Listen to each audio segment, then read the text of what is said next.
big news out of London Cross the Wires, what, right around 6 a.m. this morning? Finally, that's right. Prince William and Kate Middleton are going to be married. They're getting engaged now. They're going to be married next spring or summer in London. There is a statement out of Buckingham Palace. Queen Elizabeth said she is absolutely delighted for her grandson and his bride-to-be. The United States was founded on July 4th, 1776, in resistance to the hegemonic, despotic, tyrannical rule of King George III and the abuse against the colonies. And most of the British Parliament was against going to war with their fellow Englishmen because the king was unpopular there as well. It was known that he was a German king, his father being brought over to rule England. These people could barely speak English. Nothing against Germans, but you don't see me going over to Germany to rule them. The very essence of July 4th and 1776 is resistance to the disgusting House of Windsor. They didn't get that name until around World War I, because before that they were known as the Saxe-Coburg-Gothas. Notice that we hear their names. Prince William.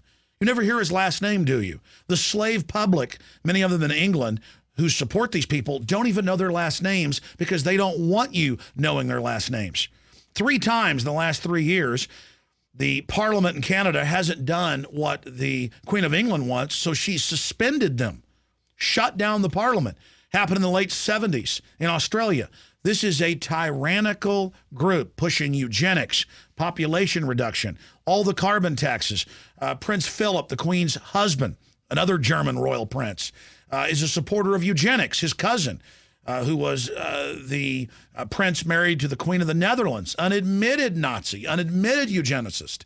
The point is, these are the most filthy, degenerate people you can imagine. She owns more than half of Canada, more than half the land in England, and then she's paid by the government for her palaces and all the rest of it. It's disgusting. And to watch U.S. television fawning, Fox, CNN, CBS, all of them, oh, it's so wonderful. No one in America can wait until next week, the way they're hyping it.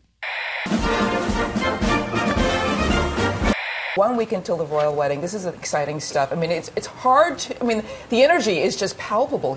Young couples get married, they're just hoping that some bank will be nice enough to give them a mortgage. Yeah. These folks have a number of palaces to pick from. NBC News is launching a free royal wedding app for the iPad. This is truly a love story that captures everybody's attention. This goes back to Edward Bernays 100 years ago, saying, look, to make politicians and royalty popular, we'll have Hollywood stars come to banquets and events with them. We'll have music stars. We'll have other people go there to basically make these elites be seen as celebrities themselves. You know why America was founded? Because under the imperial royal system in Europe and England, if you weren't part of the inside group who had basically the patronage of the crown, where they gave you land, houses, jobs, you couldn't even get a license to be a carpenter, a license to be a blacksmith, a license to brew beer, unless their local lords gave you the authorization. So it wasn't just that you had to pay outrageous taxes. You had to get their permission to even have a job, to have a profession. Ladies and gentlemen, that's the essence of globalism, is big mega corporations, many of which are owned and controlled by the German royal family that runs England and, of course, the Netherlands. The whole system they've set up and they promote is about this new global corporate system worldwide that, through government power, shuts down their competition and transfers the people's wealth through taxes to the offshore cartels. These people are parasites. They're disgusting. They're filthy. And if we want to reclaim the spirit of 1776, we should realize how abhorrent monarchy is in all of its forms. And that includes the UN and the new royalty under the unelected EU bureaucratic system, where over 80% of England's laws, even though they're not part of the EU, are made by EU bureaucrats. Please, everyone, remember the spirit of 1776. I know a lot of folks in England are saying they're going to go out and protest it. First, the government said you've got the day off slaves. You don't have to go to work on the big royal wedding coming up next week. And then the Republicans, that's a group that want to get rid of the monarchy in England, said we're going to protest in the streets. And the government said you're not allowed to protest. Meanwhile, they criticized Syria for banning protest.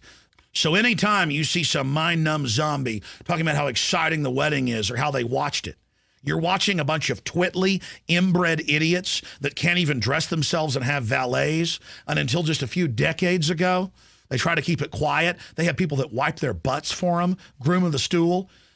Do you know the history of America? Do you know it started in resistance to this very usurping German family who aren't even British? Do you know that most of the English hate the royal family? Do you know they have a secret police system that basically threatens people that talk about getting rid of the monarchy? Do you know that Princess Diana on record told her butler and others that made a videotape saying Prince Charles has threatened me, he's going to kill me in a fake auto accident? These people are absolutely anathema. And the servile folks that have been raised to worship these people and all the little old ladies that think it's cute, well, that's why we're enslaved. That's why our country's bankrupt. That's why we're going to hell in a handbasket, because you've forgotten what it is to be an American, or perhaps you were never even taught. But now you're going to learn what it's like to be a subject, a slave. What is royalty? Royalty is Kim Jong-il in North Korea. His father took over and then gave him power, and now he's giving power to his son. Why don't they just put gold crowns on their heads and dress up with long flowing robes? Maybe then Americans would celebrate the royal wedding of Kim Jong-il's son. Oh, but they wear little military uniforms, and we know how clownish it is. But somehow we've been tricked that wearing big gold crowns and flowing robes isn't more ridiculous and stupid. America has been great because it's not about what race you are or what family pedigree or how murderous your great-granddaddy was. It's about what you individually can do. It's about what you individually have to offer, being an inventor, a trailblazer, an explorer, someone who's brave, an artist, someone who has incredible literature in their soul. These royal, crony capitalist, non-free market systems always wage war against the individual. They always wage war against the productive. And the British royal family are at the head of pushing world population reduction. They are at the head of one-child policies. They are at the head of eugenics. They taught the Nazis everything they knew about eugenics. Do you understand this is mainline history? The King of England had to advocate at the beginning of World War II because he wanted to merge with Hitler. The British royal family come from a long line of dictators. They're oppressive. They're anti-liberty and freedom. And here it is, all over the British and world news today, the outrage that dictators from oppressive Middle Eastern and African countries are coming, a whole gaggle of them, to the royal wedding. It's disgusting. It's a bunch of hereditary gangsters meeting, laughing at how they've tricked the public to worship their tyranny and think it's cute and funny and fashionable. So down with the royals, down with the Saxe-Coburg-Gothas and their fake house name Windsor and their New World Order trying to retake North America. The planet's waking up, and the corporate barons, the UN barons, the unelected bureaucracy, the new royalty, backed up by the old royalty, are going down. We redeclare the spirit of 1776 against you and your ilk. You're on notice. Visit Infowars.com and PrisonPlanet.com. When you're on the sites, you can also tune in 24 hours a day to my daily radio broadcast. There's also a free iPhone app to listen to the syndicated radio show when and where you want.